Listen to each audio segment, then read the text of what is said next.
You ask Tiger to solve. This deals with linear equations with one unknown. The final result is n equals 8.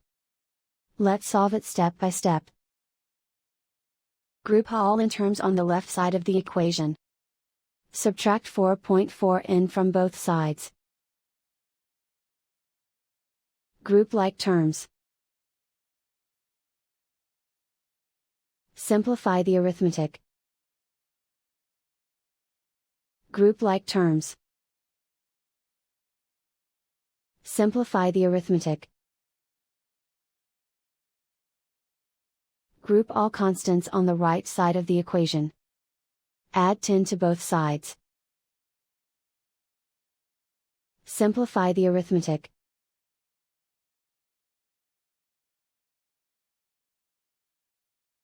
Isolate the n. Divide both sides by 2. Simplify the fraction. Find the greatest common factor of the numerator and denominator. Factor out and cancel the greatest common factor. And so the final result is n equals 8.